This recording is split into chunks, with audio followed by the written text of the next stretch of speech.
Hello and welcome to the final part of the Let's Play. The literal final part. This is just an archive video now, just finishing off everything. I'm just going to simply put the archives on. We're going to go through the ones we haven't done, which I think I'll cover them all. Or won't cover the old ones I've missed. If I miss one, let me know. I might just stick one up if anyone really cares enough. But yeah, anyway, I'll go sort this out now. So, oh no, we don't want to start intros. We don't want intros. Anyway, right, archives it is. Fester. Continually emerging from the slave ship, these are the festering creatures who foil my attempts to escape this confounded rock. Rats live within their flesh, writhing within it and then springing forth randomly. They appear to be a reincarnation, not of the slaves, for then they would be of darker skin tone, but instead of the slave traders. In this form, they are forced to live out again and again the fate they forced upon those hapless slaves. Inferno. From what I have witnessed, this manifestation of evil appears to have two distinct forms. The first, a young girl in Puritan dress, perhaps 13 years of age.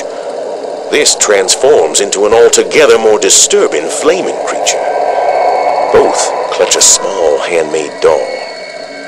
To my mind, there is no doubt that these creatures are tied to the three young girls who made witchcraft accusations in the late 1600s and led to the incendiary death of 11 innocents. Dr. Killjoy. One of Abbott's most persistent legends tells of Dr. Killjoy, a quite insane psychiatrist surgeon who ran an asylum on Carnate. Doing research of my own, I found that he did indeed exist. But which stories are true and which are fabrication is anyone's guess. Since the cataclysm, I have 3 times seen a surgeon formed of pure light, reminiscent of 16mm film projection come to life. Could this be the fine doctor? Horace. Many inmates break once inside Abbott, but none have snapped more extremely than Horace Gage, who, the tale goes, became convinced his wife wasn't safe without his protection, and sliced her to ribbons during a conjugal visit. He ended up in the mercy chair, electrocuted by Abbott's then executioner Hermes Haight. For years, inmates have said he haunts Abbott, and I believe I saw him 10 minutes ago. I surely wish I had not.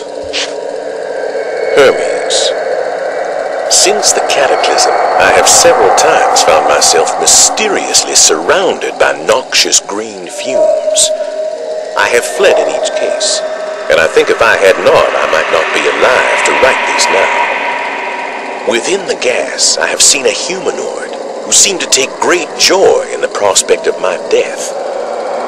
Could this be Hermes, Abbott's resident executioner for several decades? If I recall, he took his own life in the gas chamber. I only briefly saw this enormous creature a single time, near the docks. I cannot even begin to describe him, save for one thing. He seems to be quite literally connected to an inmate, the convicted killer Torque. Incredible as it may sound, this creature appears to have a miniature version of Torque attached to him by a long umbilicus. Beyond that, I can only say that I view him as the most evil of all the creatures, a pure manifestation of fury and hatred. Torque's family.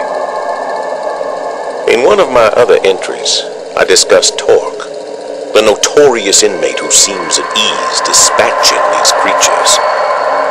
I recall seeing in the Sun a picture of the man's ex-wife and 2 boys, and I have drawn it here from memory. I remember they were a beautiful family, and it seems unbelievable that any man so blessed would have the audacity to kill them so savagely. But as we all know, beauty alone is often not enough.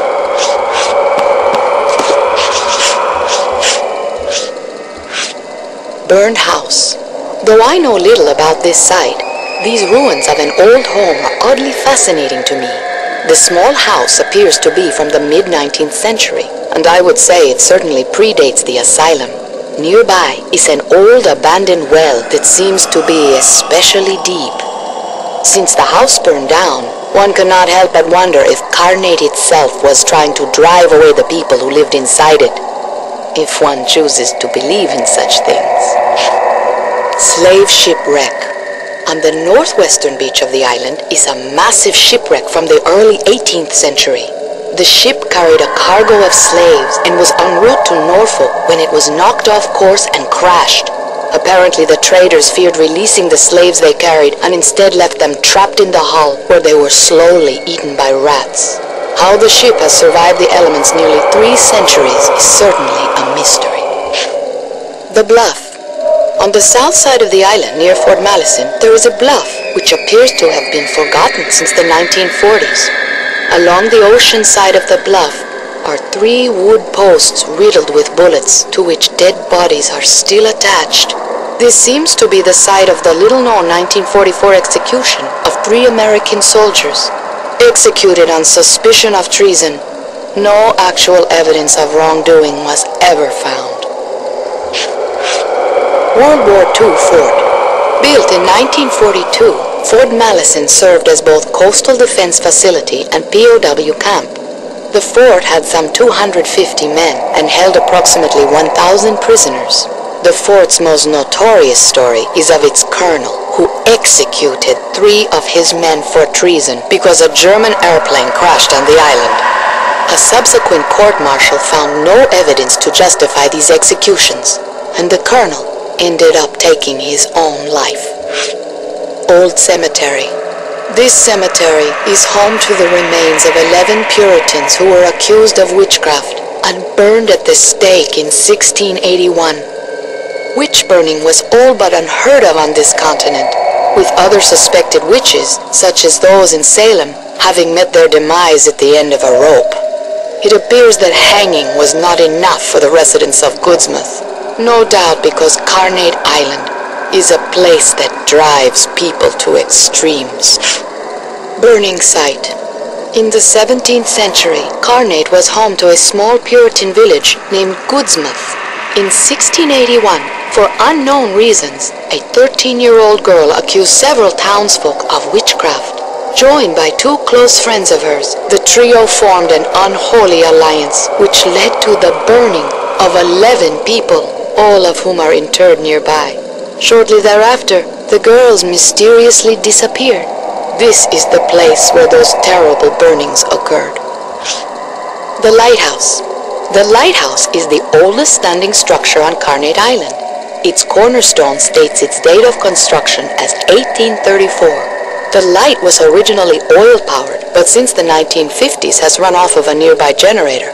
Similarly, the lighthouse's rotation was originally powered by a system of gears that would periodically need to be recranked. To this day, when the power goes off, the motion needs to be restarted by hand cranking.